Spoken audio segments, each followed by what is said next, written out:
American History Looks for Light, A Prayer for the Survival of Barack Obama by Roger Benair Agard. All right, for this poem, you definitely want to listen to the author read the poem prior to watching this lecture. So hit pause, go do that, and come right back. When you come back, make sure that you also have the annotated version open in front of you. Okay. Slam poetry doesn't depend on the page for its power. Right? This is performance art, performance poetry. And slam poets tend to evoke emotion and the power of everyday language and delivery with their enthusiasm and their voice versus more formal or academic poetry techniques. So where a poem on a page might use lineation as a device, the slam poet may use breaks or silence as a device. So you're going to see, very different punctuation here. You'll see some little spots for spaces or breaths. These are really notes to the poet for reading this poem. All right, and just as a note, right, I want you to remember that poetry is really born in the history of storytelling, oral storytelling. The first poems were spoken to an audience, right? They were delivered through performance primarily. So this is actually, even though it seems like a newer art form, it's not. It's actually quite ancient. All right, let's talk about the form of this poem. So, this poem is free verse. Note the lack of punctuation and the extra spaces. We discussed those. Those are reading prompts, but they can also teach us on the page how one might read this poem to perform it. These are numbered stanzas and they alternate point of view or voice, right? So the first is the voice of the bullet. Then we have the voice of Malcolm X, then Obama, then the bullet, and then Bruce Lee. And we're going to take each stanza just to discuss each one. We'll take each one at a time here. So we're going to talk about the bullet speaks of purpose. So this one is pretty self-explanatory here. The bullet is really building up its game, so to speak, right? It's saying the trajectory is everything.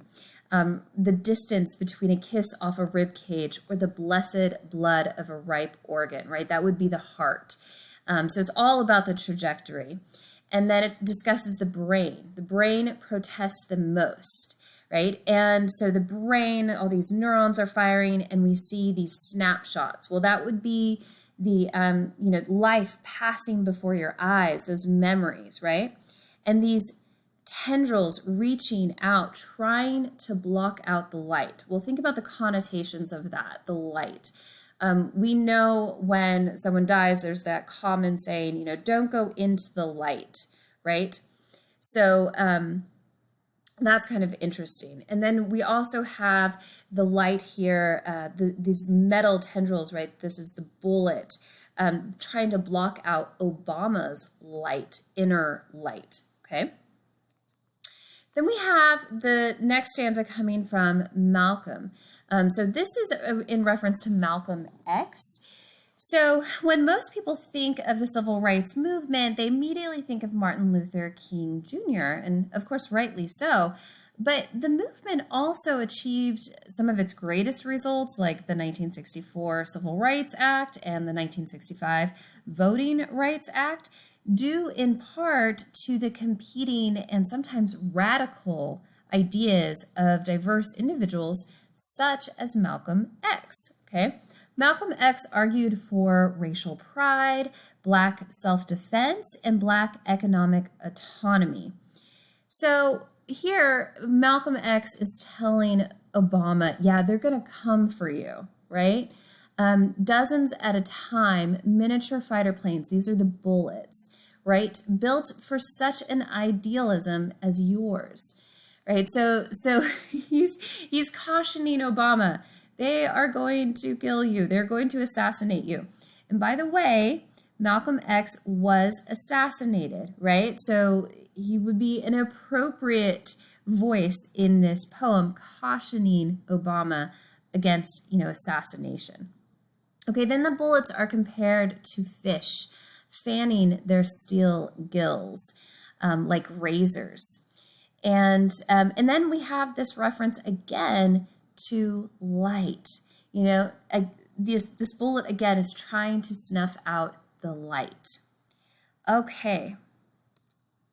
All right, now we have Obama plays the dozens. Right, so if you're unfamiliar, the dozens is just a verbal game, an exchange of put downs, right? The rapid, almost ritualistic exchange of insults. This is prominent in kind of an urban culture among minorities and African Americans, right? So this is essentially, think of it like yo mama jokes, all right? Okay, so this piece is showing Obama's resistance to this idea of assassination, this pride and this resolve to carry forward. Like, I'm not scared of that. I'm going to continue on. I'm going to carry on. And for those of you who may not remember this, I know some of you were well below voting age at this time, but when Obama became president, he actually had more assassination threats. Right? More threats were made against him than all of the previous presidents combined. Okay, so this was a very valid fear of people at the time. When he was campaigning, there was this fear of, oh my gosh, what could happen to this president, okay? All right, so again, the light appears here, but this light is different in Obama's voice. This light is not about his inner light, right? This is a joke. I can get in bed before the light switches off. I'm so fast, right? So it has a little bit of a different meaning here. Okay, then we have the bullet takes the bait. So the bullet's like, ha ha ha, you know, you're going to play the dozens with me. I'm going to come for you, right? So what does it mean that the bullet saves its best work for the stage, right? Look at this final line here. Well, this is about assassinations, right? I save my best work for the stage. So it's a clever way of, again, dramatizing this potential act, right? And this fear and threat. Okay, so then we leave with perhaps what may be, for some, the most confusing section of this poem. Bruce Lee knows from bullets, right? So a couple of important things here, right? Bruce Lee was a Hong Kong and American martial artist, actor, director, and philosopher, okay?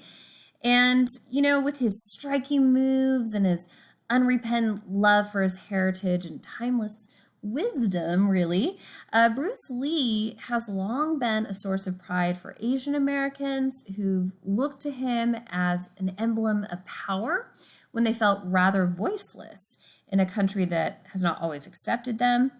But his legacy has also extended across color lines, and he is a martial artist and actor who has attained legendary status among many different groups, particularly African Americans, right?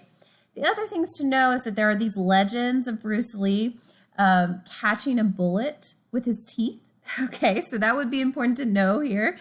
And also dodging bullets with his nunchucks. Now, I don't think he actually could do those things, but those are some of the legends. There are lots of legends about Bruce Lee. And of course, this final part of the poem, these last two stanzas, this last section, is about becoming legendary. In fact, Bruce Lee says, Barak, I legacy you. Right? Like there's this passing on of this importance here. And these last two stanzas are about essentially saying, okay, if the bullet kills you, you will live beyond that, right? You are greater than that. You are greater than death, okay?